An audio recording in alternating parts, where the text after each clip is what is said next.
you can take immense pride in the product you can produce. You've added value, you've created something. You can say, I have made this, and have that association.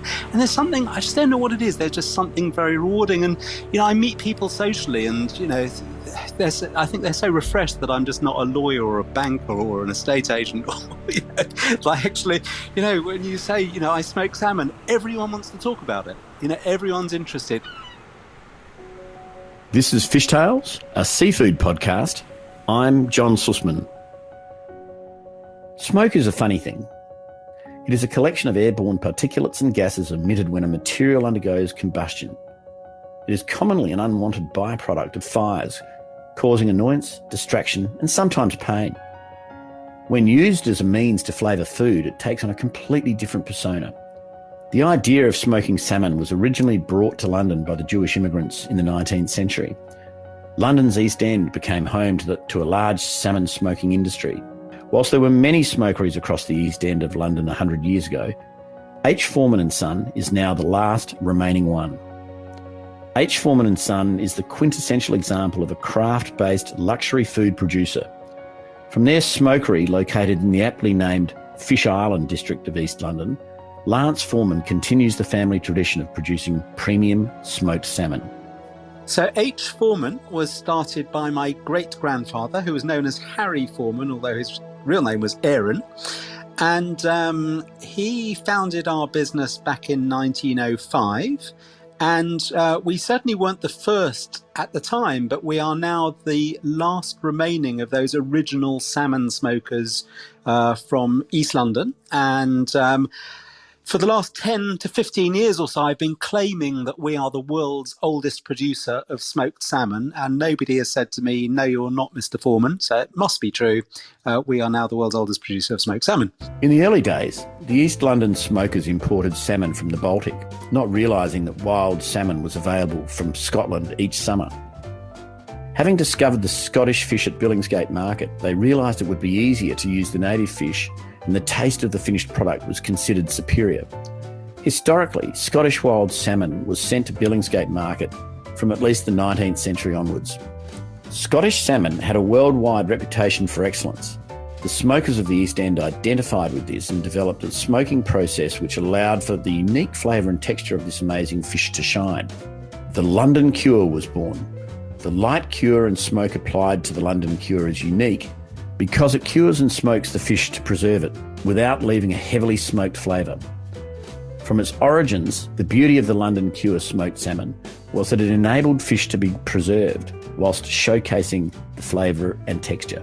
Our smoked salmon is quite different to most of what is available in the sort of mass market and supermarkets. And the nature of smoked salmon has changed over the last 25 years or so.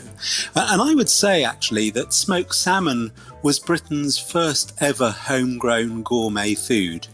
And it all started as a marriage between the Scottish salmon and the East London or the London cure method of preserving that salmon. So my great-granddad arrived in the UK from Odessa. He was a Russian Jewish emigrant fleeing the pogroms of Eastern Europe, and he settled in the East End of London at the same time as there was a huge wave of Jewish immigration into the UK at the turn of the 20th century.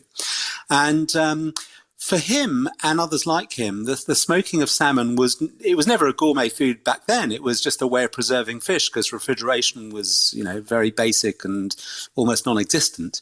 And so they were, it was a technique they were familiar with, brining or salting the fish and then smoking it, and that's how you'd preserve it. And it was only after they'd settled here and they went to the fish market at Billingsgate and they saw these amazing wild salmon coming down from Scotland every summer, the king of fish, wild salmon.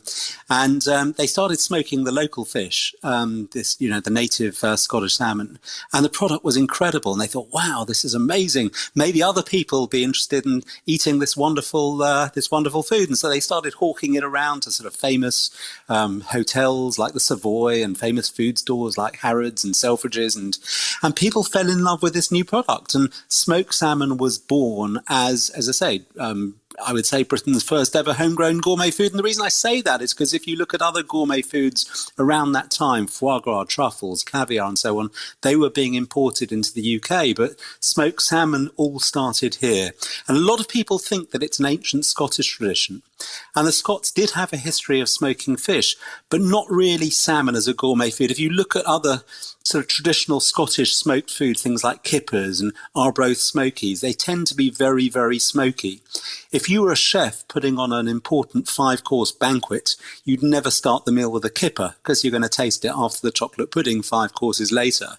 And what they loved about what we refer to as London cure smoked salmon was that it was very delicate. It was, it was all about preserving the taste of the salmon, and the smoke was not there as a flavouring. It was a method of preserving the fish. And that's really what has changed today. Nowadays, I can talk for hours about this, but nowadays, so much smoked salmon is just about this heavy, smoky flavour and the salmon. And if you have a beautiful piece of fish, why would you want it to taste like an ashtray? You want to taste that fish, the product has been devalued by mass production. It's all about avoiding the weight loss, which you should have in traditional curing. That's how you preserve food, by drawing the moisture out of it.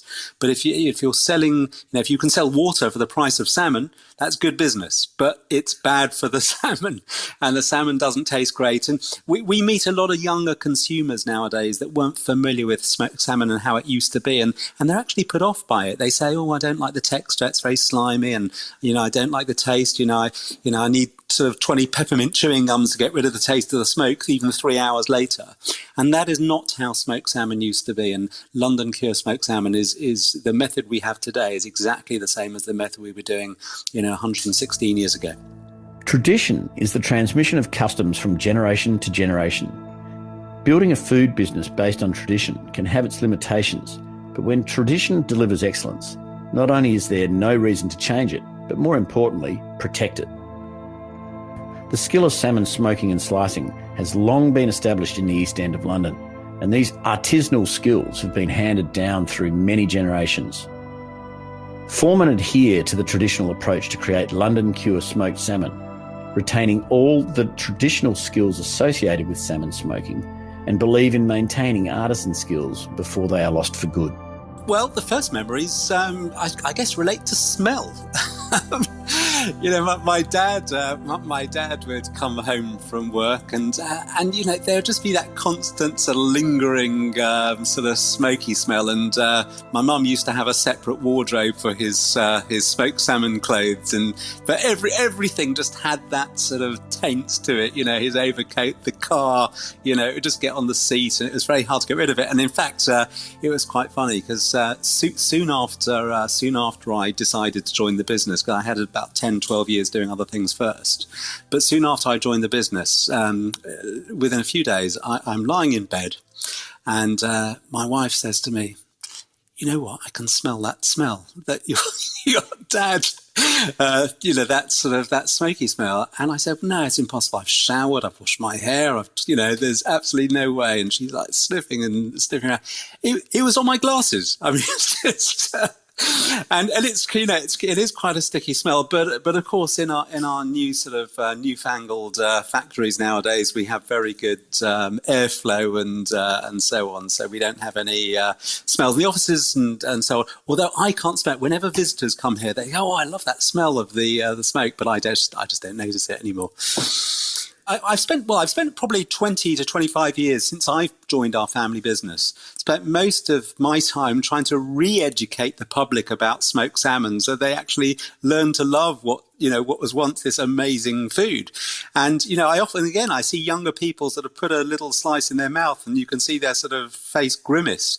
And it shouldn't. If, you should be thinking when you put a slice in your mouth, "Wow, that is absolutely delicious. I want the next slice, please." And they've been put off by the sort of the mass production type product. And I just thought we need to re-educate them, and how can we do this? And I tell the story as I'm telling you today. But one of the opportunities that I thought was, quite important was to apply for a special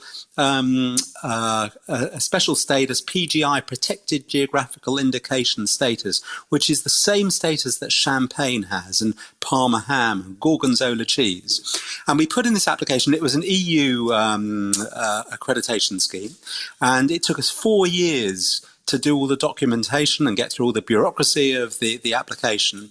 And in 2016, we were awarded this special status.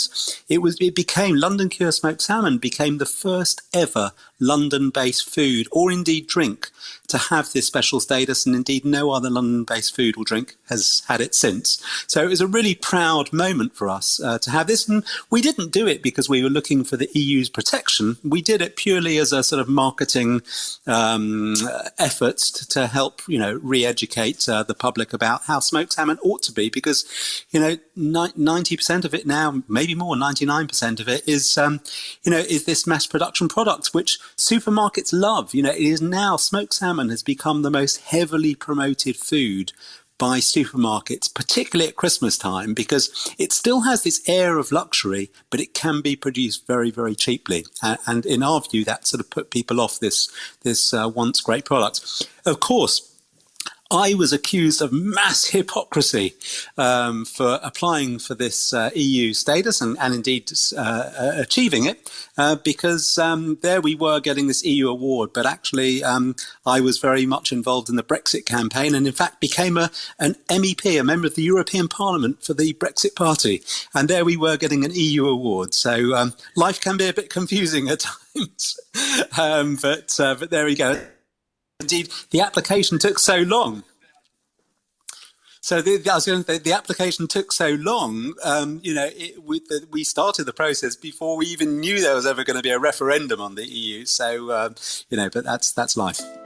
The importance of premium quality fish as the base for beautiful smoked salmon is an imperative. Whilst wild Scottish salmon has become rare, Forman seek it out during the short season when it is available. They are determined about the quality of the farmed fish they use, demanding provenance, history and freshness as non-negotiable. Again, when I started in the business all those years ago, and I used to come in during my school holidays and those summer months, which was the height of the wild salmon season, it was very excited to sort of crack open those huge wooden crates of beautiful wild salmon packed in ice, which we used to freeze down because they were only available for 2 or 3 months of the year. We used to freeze them down so that we had a stock for smoking all year round, because of course smoked salmon was always a very big Christmas food. Not because there was any particular religious, connection, but basically at Christmas time, people, they lay on these special feasts and they want the best that's available. And smoked salmon was considered, to be, one of the finest foods you could offer your guests. So smoked salmon always became Christmassy, it was always an expensive luxury, and wild smoked salmon still is today. It's extraordinarily expensive because there are so few people catching it. Indeed, in the UK now, there is literally one person left, one commercial fisherman left with the license to catch wild salmon on the River Tweed. In terms of our farm salmon, we use Scottish salmon, and the reason we use Scottish salmon as opposed to Norwegian salmon, and they're the same. I mean, the animal is the same. They're farmed in the same way. Yes, the Scots tend to farm in probably faster flowing waters in the North Sea and the Shetlands, whereas the Norwegians tend to be in these sort of lakes, in the fjords and so on. Possibly, the fish might get a bit fattier, but that's not a question of quality. That's just a question of personal taste. But the reason we use exclusively Scottish salmon rather than Norwegian is because we can get the fish within literally 24 to 48 hours of the fish coming out of water. Almost 2/3 to 3/4 of salmon sold in the UK come from Norway. Which might seem odd to you guys down there, because we're in the UK. Why not use Scottish salmon? But the Norwegian industry is the biggest in the world. It's about 8 times larger than the Scottish industry, which means that they have economies of scale, and the fish are always 10 to 15% cheaper than Scottish salmon. And indeed, the Scots will price their salmon according to the Norwegian price. So whatever the Norwegian price happens to be in global markets, they will always add a premium of, say, 10 to 15%. So you will find that a lot of producers here will buy the cheaper fish, the Norwegian fish.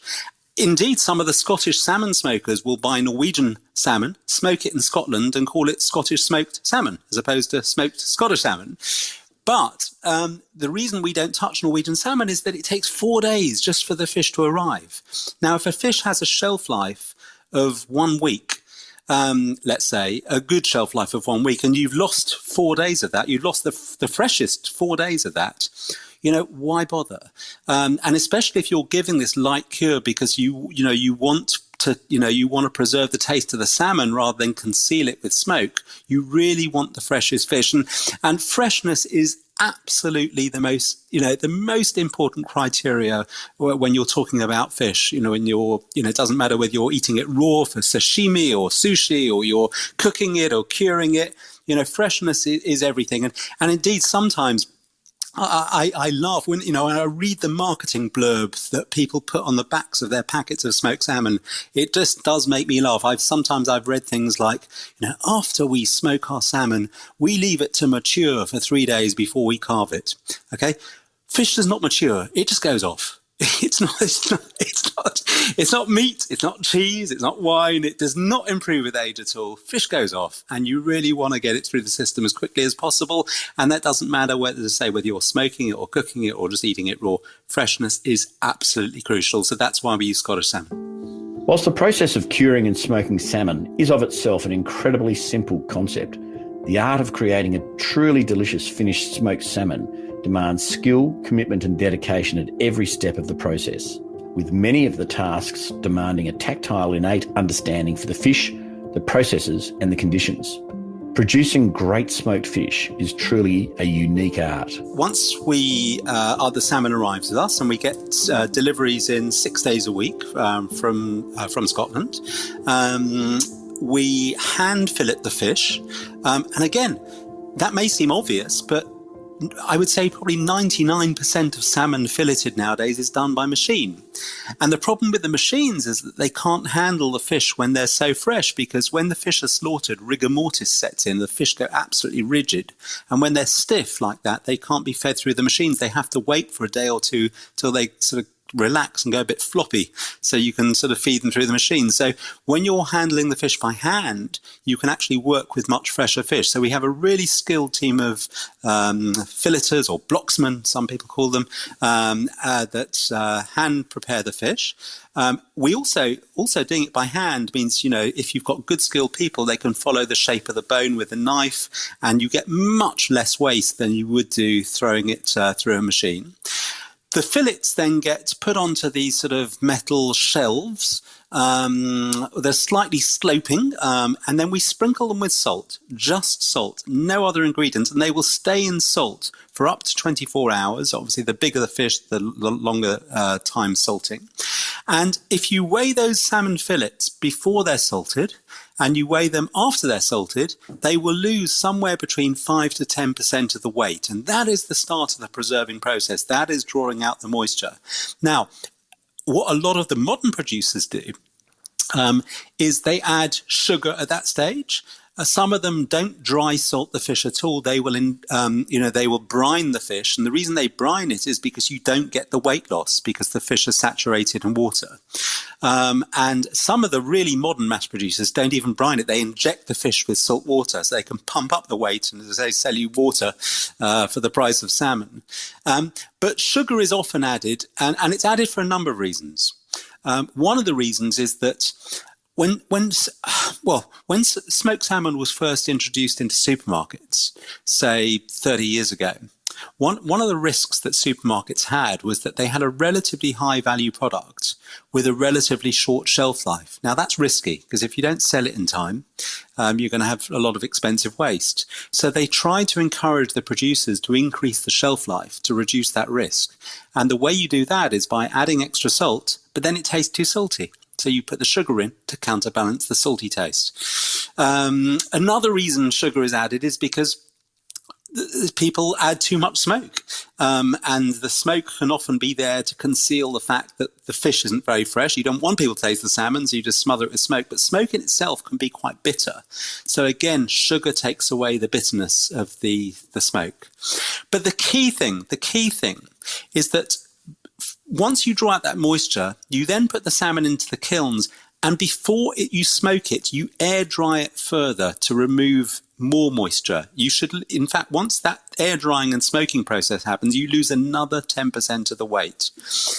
And this is really the key thing about smoked salmon that I'm about to mention now, because once that fish has been sufficiently dried, it changes its nature. Instead of being this sort of wet, slippery piece of fish, it now becomes cured and the texture becomes tacky. And once it's tacky and sort of sticky, that is the point at which you want to release the smoke, because the smoke is like very fine dust particles, and they latch themselves onto that sticky texture of the salmon and they create a seal. And that is what the smoking was doing. It was creating a seal, so you could just hang that fish, that side of smoked salmon, in a cold larder, and no bacteria could penetrate that outer crust. It's called the pellicle. And that was the protective seal. But before you then eat the salmon, the very first thing you do is you trim off that outer crust. You know, it's like peeling an apple or peeling an orange. You know, you trim off that outer crust to reveal this beautiful concentrated salmon flavor beneath. And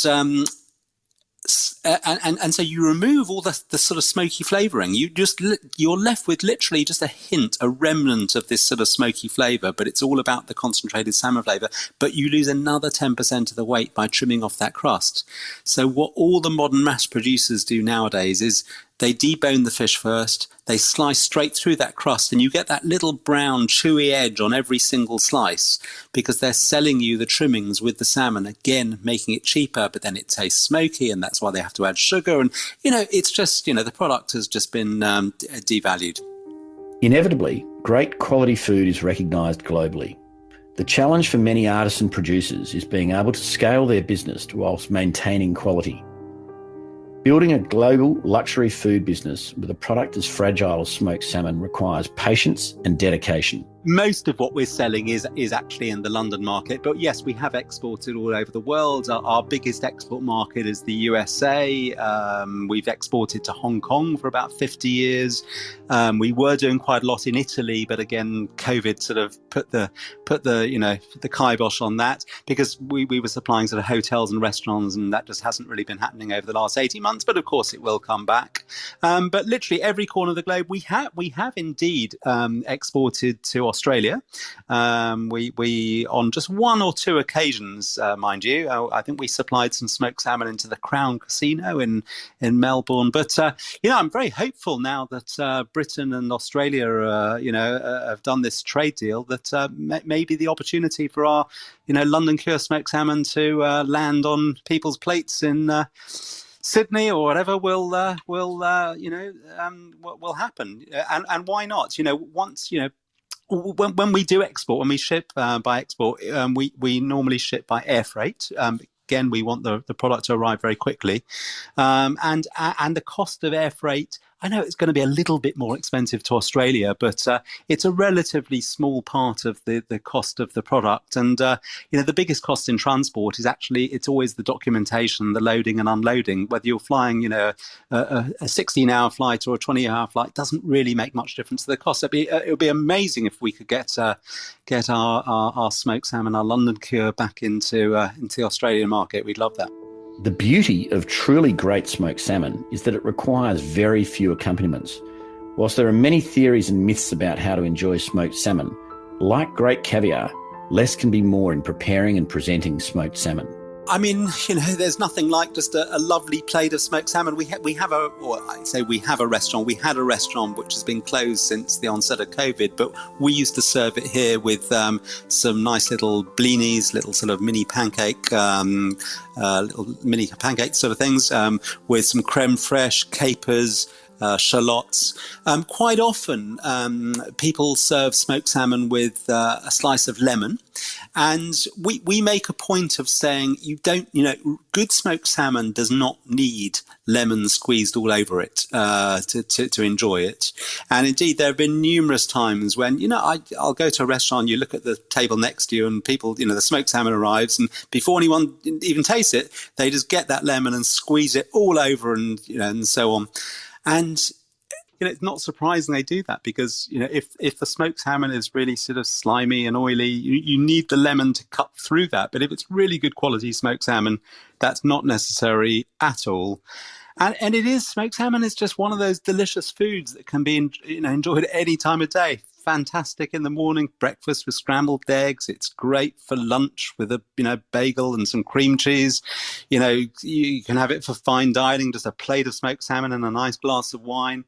Late at night, it's just one of those, it's just delicious, it's versatile, and indeed very healthy too. A really, really healthy food to eat too, all those omega-3s. I only discovered myself this year, and people are talking about the importance of vitamin D as for your immune system, that 85 grams of smoked salmon gives you 97% of your daily requirement for vitamin D. So really healthy food too. And it's so many, not just the vitamin D, in so many different ways. So, it's just one of those great foods. I highly recommend it, particularly Forman's, of course, particularly.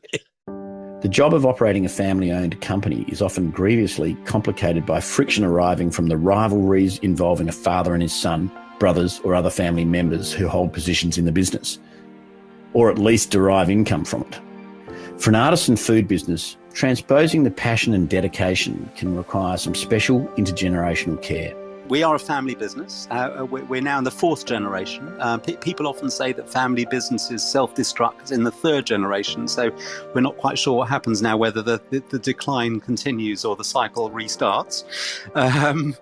I have three children. My eldest will be 30 next year, and indeed he and his wife are both vegan, so that's not very good. It's good for them. It was quite funny actually, because they were married a couple of years ago, and they insisted that all the food at the wedding was vegan food, and they refused to have any smoked salmon at the wedding. And of course, the big joke by all the guests was that there's no smoked salmon at the wedding, but they were very happy to have the wedding funded by smoked salmon. But that's that one. And then my second son has launched his own sort of media channels, and they're going rather well. But my daughter is at college in New York, and who knows what will happen. I'm still enjoying every day that I'm involved in the business. I was 32 before I decided to join our family business. I don't really want to put pressure on my kids. And in fact, my wife and I decided very early on that we shouldn't put pressure on them to join the family business. And we kept saying to them, don't even think about it. You've got to have your own careers. You've got to, drive your own ambitions and so on. And we thought that, like most kids, one of them might rebel, but they've all taken this seriously. So I just don't know where the future lies, but we'll see. Working in the premium food business leads for a complex and fragile life. Operators working in artisan food production are typically a special breed, driven by excellence, pride and passion. The food industry is it's a really interesting place to be. And before I joined our family business, I was doing, I was a chartered accountant for 6 years. I was doing consultancy work in Eastern Europe. I was a political advisor. And in all of those roles, you're sort of shuffling paper around and advising other people and so on. And the one great thing about being in manufacturing, and particularly, of course, smoked salmon, is that, you can really, you can take immense pride in the product you can produce. You've added value, you've created something. You can say, I have made this, and have that association. And there's something, I just don't know what it is. There's just something very rewarding. And I meet people socially, and I think they're so refreshed that I'm just not a lawyer or a banker or an estate agent. Like actually, when you say I smoke salmon, everyone wants to talk about it. Everyone's interested, and everyone has a view on smoked salmon, and it is an interesting place to be. And the food industry, as I say, is a really exciting place. It's become quite political in recent years, but everyone has a view on it because everybody eats it. And certainly over here in the UK, over the last 20 to 30 years, there's certainly been much more interest in food provenance. How food is produced, where it's produced, people concerned about sort of health issues, environmental issues. I wouldn't say that really existed so much 20 to 30 years ago. So us telling our story, about the heritage, that people are interested in it. And indeed, we do tours of our smokehouse here. In the last year or so, we've been doing virtual tours, and people are fascinated. They really are interested. And when people do come here and they look through, we have this viewing gallery into the smokehouse so people can see all those skills and people working with their hands. They are amazed. They stand there with their sort of tongues hanging out, because everyone seems to think nowadays working means sitting behind a desk on a computer screen, and actually watching people making things is, it's a wonderful thing to do. With many in the food production world constantly chasing commoditisation under the belief that this is the only route to success, it is inspirational to find a multi-generational business for whom tradition, quality and excellence remain the driving force of the daily operations.